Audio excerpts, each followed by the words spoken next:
আসছে না তার কারণ বিজেপি কার ছবি লাগাচ্ছে সেটা বড় কথা নয়।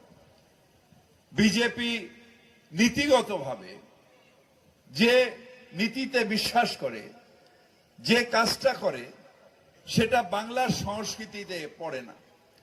আমরা যারা বাংলার মানুষ, আমরা নিশ্চিতভাবে বারবার বলি যে আমরা রবীন্দ্রনাথ পড়ে বড় হয়েছি, আমরা শরৎচন্দ্র পড়ে বড় হয়েছি, আমরা কাজী নজরুল ইসলামের কবিতা পড়ে বড় হয়েছি। হিন্দু নরা মুসলমান এর জিজ্ঞাসা কঞ্জন, কান্ডারি বলো ডুবিছে মানুষ সন্তান মোর মা।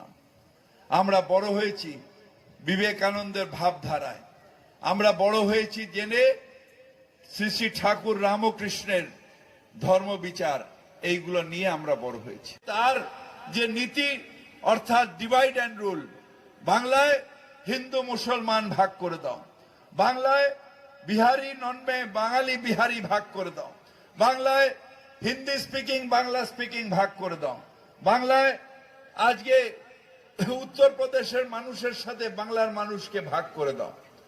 কিন্তু আমরা যারা বাংলার মানুষ তারা এটাতে বিশ্বাস করি না। আমরা বিশ্বাস করি যে আমরা সবাই মিলে একসাথে থাকি, একসাথে বড় হই, একসাথে আনন্দ করি, একসাথে দুঃখে সামিল হই, আমরা একসাথে বাঁচি। তাই আমরা বাংলার মানুষ যারা সবাই মিলে একসাথে থাকি। তাই আবার হিন্দু মুসলমানের দাঙ্গা, আবার 2000 মানুষের খুন, আবার চারিদিকে যে সেই আপনাদের চাষবাসের জায়গা আছে সেগুলো আদানি আম্বানির দল দখল করে নেবে, সেখান দিয়ে কিনে নিয়ে কর্পোরেট চাষ হবে। এই রকম ভাবে বাংলার ইকোনমি সেটাও আজকে চলে যাবে।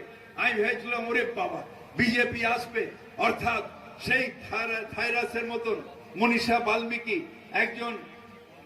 একজন দলিত মেয়ে, তাকে ধর্ষণ করে খুন করে দেবে আর তার বাপ মাকে পর্যন্ত মুখ দেখতে দেবে না, সেই একটা বর্বর রাজত্ব আসছে। কিন্তু মমতা বন্দ্যোপাধ্যায় থামবার নয়, বলেছিল খেলা হবে, তার পা ড্যামেজ করে দিয়েছে। পা ড্যামেজ করে দেওয়ার পরেও সে বাংলার বাঘিনী নেড়িয়ে এসে সেই ল্যাংড়া ভাঙা পায়ে, সেই পায়ে আজকে খেলে খেলে খেলে খেলে 213টা আসন করেছে। অর্থাৎ তৃণমূলকে হারানো যায় না, তৃণমূলকে হাঁটানো যায় না, তৃণমূলকে বা খেলার মাঠ থেকে বাদ দেওয়া যায় না। তারপর যখন রেজাল্ট এলো দেখলাম 70-এর উপরে আর উঠছে না, দাঁড়িয়েছে। অর্থাৎ ভারতের থেকে বাংলা এগিয়ে আছে। সবসময় এটা নিয়ে বাঙালি হিসেবে, বাংলার মানুষের হিসেবে আমাদের গর্ব করা উচিত যে বাংলা এইভাবে মমতা বন্দ্যোপাধ্যায় বাংলাটাকে এগিয়ে নিয়ে যাচ্ছে। তাই আপনাদের কাছে করার জন্য আসবে, বিজেপি আসবে, আরেকটা যে দল আগে এখানে আরে যার ওই ফাইন্যান্স মিনিস্টার অসীম